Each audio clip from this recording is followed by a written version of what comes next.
Hey everyone, and welcome back for another deep dive.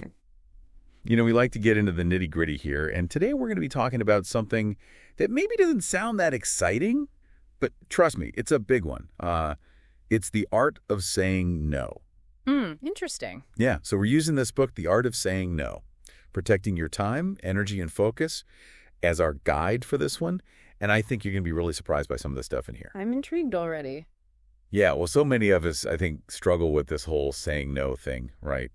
Like we feel this pressure to say yes all the time, even when we really want to say no. Yeah, you're totally right. And the book actually gets into the reasons why that happens.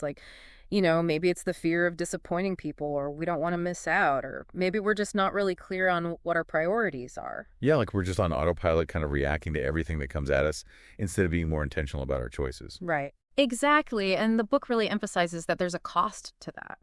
It's not just about missing out on fun or whatever, but it's actually impacting our time, our energy, our focus, even our self-respect. Okay, so let's break that down a little bit because I think it's easy to dismiss that and be like, oh, I'm just a little busy. But this goes way deeper. Oh, for sure. Like take time, for example. Yeah. Every time you say yes to something that's not really important to you, you're taking time away from something that is. Right. It's like you're robbing yourself of time you could be spending on your goals or your passions, or even just, time to recharge so you can be your best self. And we can't create more time, Yeah. right? It's the one resource we can't get back. So that's why this whole saying no thing is so important. But it's not just about time either. Right. What about energy? How did that fit in? Well, you can think of your energy like a bank account. Every time you say yes, it's like a withdrawal. Okay, I like that. Some things are worth investing in, of course, things that energize you and move you forward, but all those draining yeses, they just deplete your reserves, and then you end up feeling burnt out. Yeah. And then even things you used to enjoy start to feel like a chore. Exactly. And it's not like we can just keep making withdrawals with no consequences. Right? Nope, definitely not. And the book even talks about how all this yesing can really mess with our focus, too. Oh, yeah, that's a good point, because if you're overcommitted, you can't possibly give your full attention to everything. It's like trying to juggle a dozen balls at once. You might keep a few in the air, but you're not going to master any of them. Right, and that scattered focus makes it so much harder to make progress on anything, let alone the things that really matter to you. Exactly. So we've got time, energy, focus all taking a hit. And then the book throws in this whole thing about self-respect, which really caught my attention. Oh, yeah, that's a big one. Like it argues that saying yes too much can actually damage our self-respect. It sounds crazy, but it makes sense when you think about it. If you're constantly putting everyone else's needs before your own, what message are you sending yourself? Right. It's like saying my needs aren't that important. Exactly. And over time, that can really erode your confidence and make it even harder to stand up for yourself and what you need. Wow. So it's almost like we're training ourselves to deprioritize our own needs, which is a little bit scary when you put it like that. But the good news is this book doesn't just focus on the negative stuff.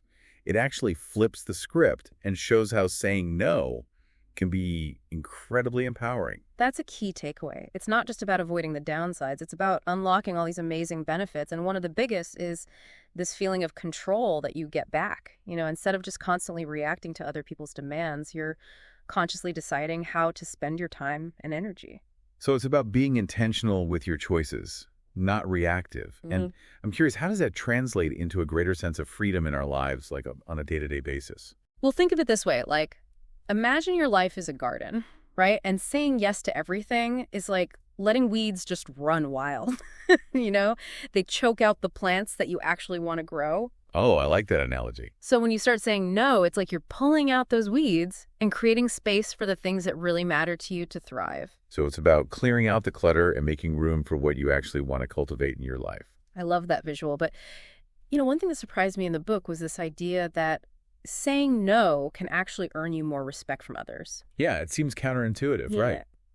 But when you have clear boundaries and you communicate them effectively, you're showing that you value your time and your commitments. You're not just a yes person. You're someone who makes thoughtful choices. Exactly. People start to see that you're not just going to say yes to anything they ask of you, and there's a certain level of respect that comes with that. So it's not about being rude or dismissive. It's about being clear and respectful of your own needs, and that in turn inspires respect from others.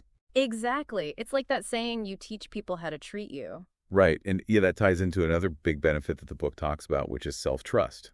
Yeah, every time you say no to something that doesn't align with your values or your goals, you're reinforcing the fact that you're capable of making decisions in your own best interest. You're basically proving to yourself that you've got your own back. Exactly, and it builds that inner confidence that you can trust your own judgment. And speaking of having your own back, one thing I really appreciate about this book is that it doesn't just leave us hanging with all this theory. It actually gives us a really practical, step-by-step guide for how to actually say no effectively. Yeah, that's one of the things I love about this source. It's not just about the why, but it's also about the how. And the first step is all about clarity. You need to get really clear on what your priorities are before you can start saying no with confidence. So it's about identifying those non-negotiables, the things that you're just not willing to compromise on. Right. And the book recommends asking yourself some key questions like, what are your top 3 priorities right now? What activities genuinely move you towards those goals?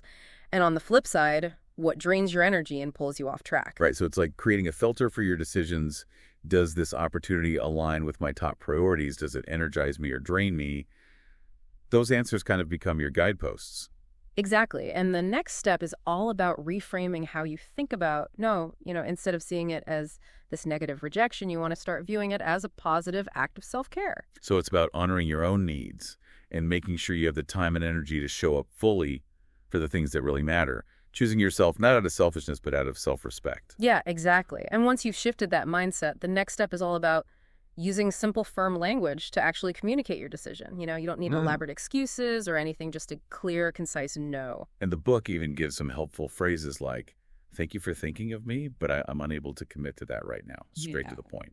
Exactly. But it also acknowledges that sometimes you might want to soften the no a little bit, especially if you're trying to maintain a good relationship with the person. So instead of just shutting them down, you might offer an alternative or suggest a different way you can help. It's about finding a solution that works for both of you while still honoring your own boundaries.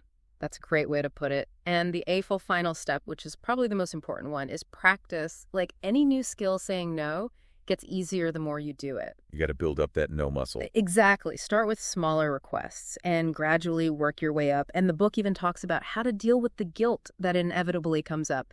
Because even when you know you're making the right decision, it can be really tough. Oh, that guilt monster can be so sneaky and powerful, for sure. Yeah. So how do we tame that beast? What does the book suggest? Well, one of the most powerful things you can do is remember your why. Why are you saying no in the first place? What are you trying to protect by setting this boundary? Is it to make time for a passion project or spend more quality time with loved ones? Or maybe it's just to avoid burnout and protect your well-being. Right. It's like the guilt is trying to derail you. But when you reconnect with your why, it helps you stay on track and remember what's really important. Exactly. And the book also makes this really important point that just because you're feeling guilty doesn't mean you made the wrong decision. Yeah, that can be so hard to remember, especially when you're someone who's used to people-pleasing. But guilt is just an emotion. It doesn't always reflect reality.